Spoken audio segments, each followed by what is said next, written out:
Hello everyone, today I am talking about enzyme.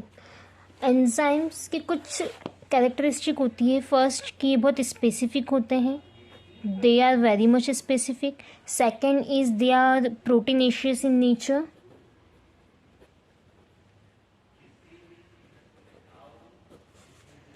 Third, they always speed up the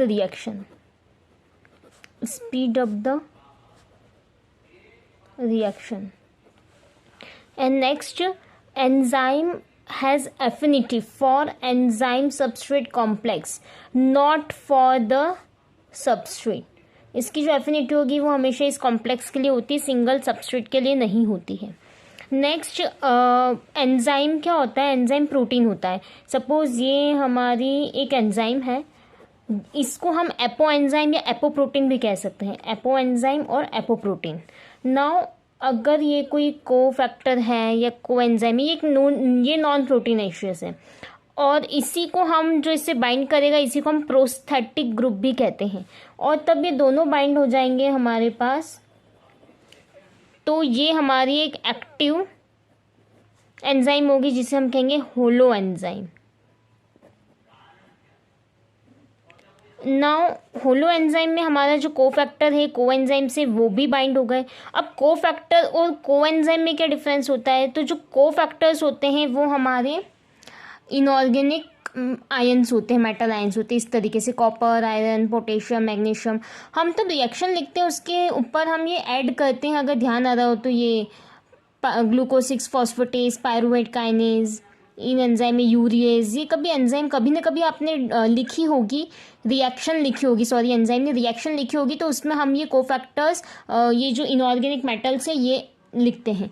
इसके अलावा coenzymes जो होते हैं ये एक ऑर्गेनिक कैरियर्स होते हैं और ये जो कोएंजाइम्स होते हैं ये किसी न किसी ग्रुप को कैरी करते हैं। इसमें भी कभी न कभी तो ये किसी रिएक्शन में देखा ही होगा, FAD, NAD, ये इलेक्ट्रॉन कैरियर्स होते हैं।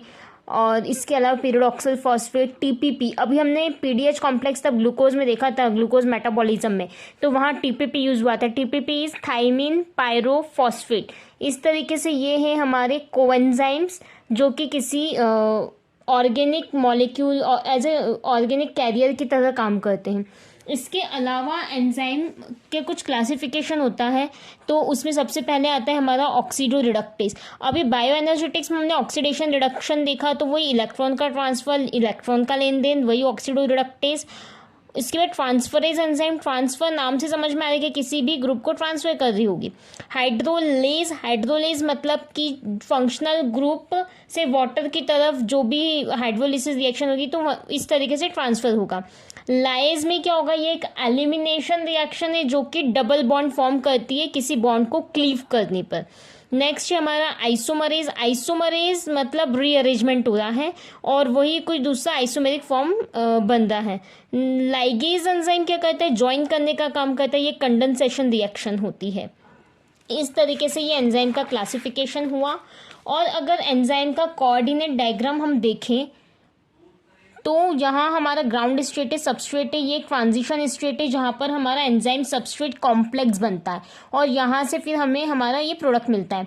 ये एक्टिवेशन एनर्जी और ये जो पूरी एक्टिवेशन एनर्जी है, तो जो एक्टिवेशन एनर्जी है वो हमेशा सबस्ट्रेट की ज़्यादा होती है, प्रोडक्ट की एक्टिवेशन एनर्जी कम होती है। ये वाला जो स्टेट रहेगा ट्रांजिशन स्टेट, यहाँ पर रिएक्शन स्लो होती है, ये एक रेट डिटरमाइनिंग स्टेप होती है।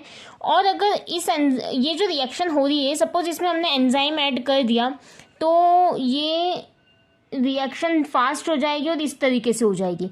तो यहाँ पर अब ये जो है इसकी एक्टिवेशन एनर्जी कम होगी, तब भी हम कैटालिसिस को यूज़ करेंगे।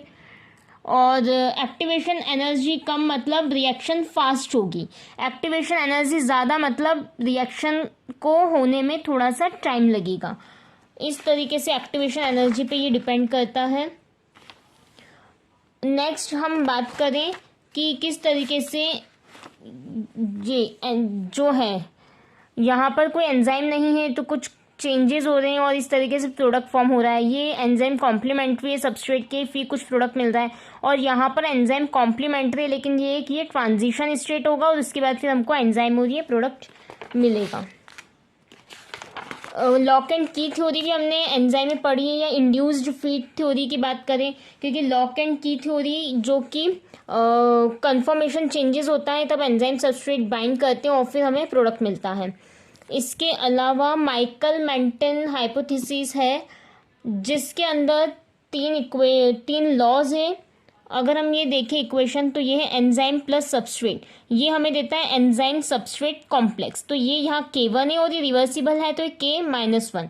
और अगर यही रिएक्शन आगे फॉरवर्ड मूव करेगा एंजाइम सबस्ट्रेट से हमें क्या मिलेगा, एंजाइम प्लस प्रोडक्ट, तो यहाँ पर ये K2 आएगा। ठीक है। अगर इस रिएक्शन की मैं बात करूं, सबसे पहले हम ये देख लें कि माइकल मेंटन हाइपोथेसिस क्या बताती है। तो उसमें पहली चीज़ ये होती है कि जो इनिशियल वेलोसिटी है वो सबस्ट्रेट कॉन्सेंट्रेशन से अफेक्ट होती है। दूसरा है कि अगर टाइम ज़ीरो है तो प्रोडक्ट का कंसंट्रेशन भी ज़ीरो होगा। टाइम ज़ीरो मतलब रिएक्शन स्टार्ट ही नहीं हुई है तो प्रोडक्ट हमको कैसा मिलेगा, ज़ीरो प्रोडक्ट मिलेगा। नेक्स्ट कि रेट ऑफ फॉर्मेशन, जो एंजाइम सबस्ट्रेट कॉम्प्लेक्स जो फॉर्म हो रहा है उसका जो ब्रेकडाउन का रेट है वो दोनों सेम ही रहेगा। इसकी जो इक्वेशन फाइनल तब हम सॉल्व करेंगे तो आएगी हमारी V0 equal to Vmax S upon Km plus S, इस तरीके से। और अगर इसके अंदर माइकल मेंटन हाइपोथेसिस में हम कुछ और चीज़ें देखें, अगर इस ग्राफ की बात करें हम, तो इस ग्राफ के अंदर हमें कुछ चीज़ें समझ में आएगी।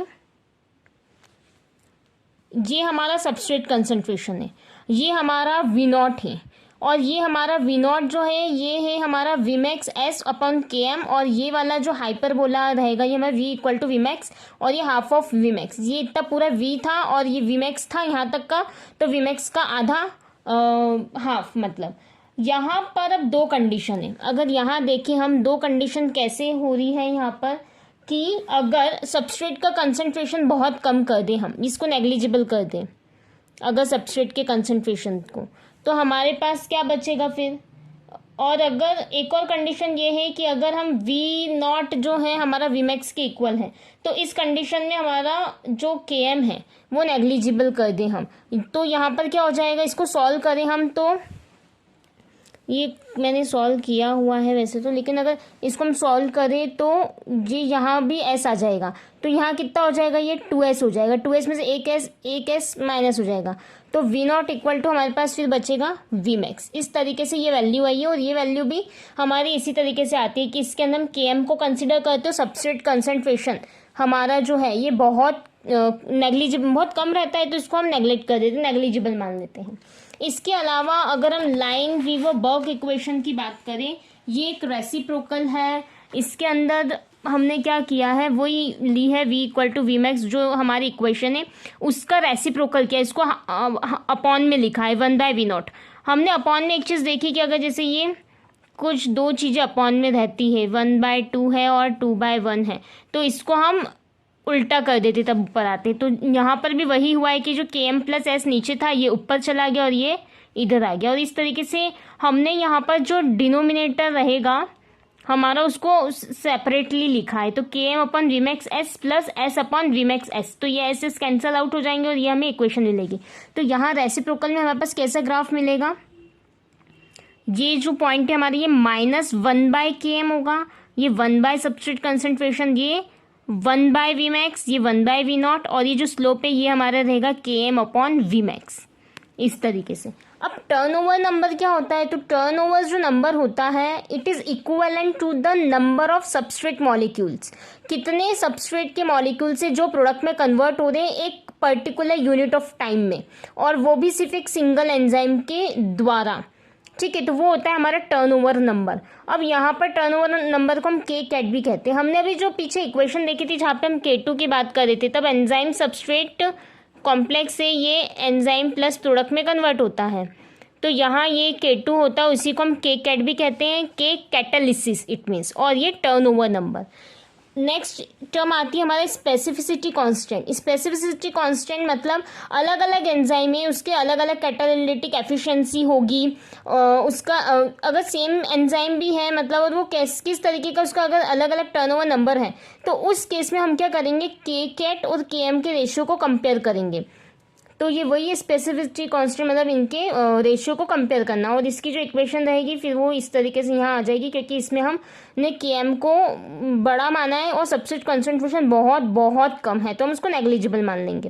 तो ये जो इक्वेशन है V0 अपॉन के कैट 80 सब्सट्रेट का ये सब्सट्रेट कंसंट्रेशन अपन Km, ये माइकल मेंटन हाइपोथेसिस कांस्टेंट है, प्लस सब्सट्रेट कंसंट्रेशन। तो इस तरीके से अब यहाँ पर ये जो रिएक्शन होगी, लेकिन एक क्वेश्चन ये आता है, वो हमारी फर्स्ट ऑर्डर रिएक्शन थी, क्योंकि वहाँ पर सिर्फ और सिर्फ सब्सट्रेट कंसंट्रेशन था जिस पे रिएक्शन डिपेंड कर रही थी। ये तो फर्स्ट ऑर्डर थी वो, और ये सेकेंड ऑर्डर है। सेकेंड ऑर्डर इट मीन्स यहाँ पर ये भी है एक वैल्यू और एक ये है, तो इन दोनों के ऊपर रिएक्शन डिपेंड, रिएक्टेंट है ये और इसके ऊपर जो कंसंट्रेशन के इसके ऊपर डिपेंड करेगी, तो ये सेकेंड ऑर्डर